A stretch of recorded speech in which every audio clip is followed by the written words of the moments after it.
video, we'll be discussing providing engaging content and giving feedback. Several research studies address components of instructional design and giving feedback.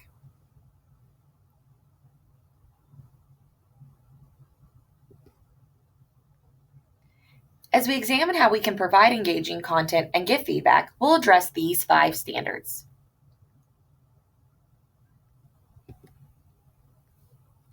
There are many vital components and considerations that go into providing engaging content and giving our students feedback with remote learning.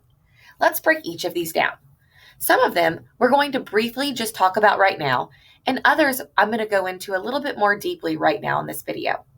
The ones we briefly go over, you will have individual breakout sessions on where you'll have about an hour to explore them. The first are digital hubs.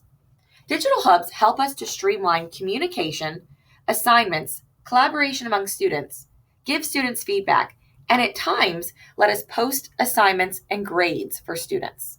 The 2 digital hubs we will be discussing are Google Classroom and Seesaw, and you'll look at that more with Denise O'Brien later. The next is thinking about the difference of synchronous and asynchronous learning. Synchronous means live, real-time audio and video conferencing tools. The specific platform that we will be looking at is Google Meet. You will go over that in a deeper session with Noelle Nattinger. Asynchronous learning is content created and posted ahead of time. So it's that self-paced learning that's not reliant or adheres to a schedule. We will use Screencastify with Rosalind Manning to dig deeper into that.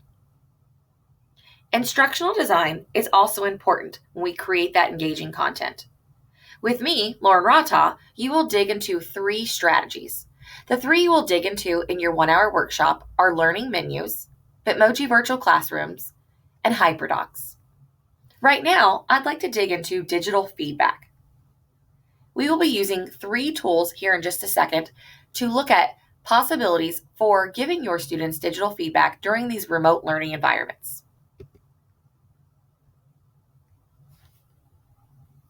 As the research study from Liu and Kavanaugh indicates, timely quality feedback is essential.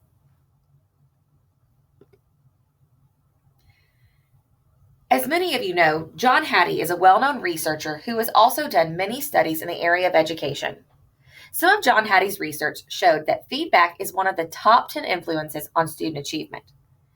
It's important that we give students feedback during remote learning too.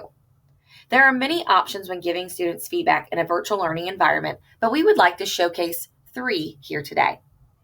The 3 we'd like to showcase are first the text comment right there within the Google application.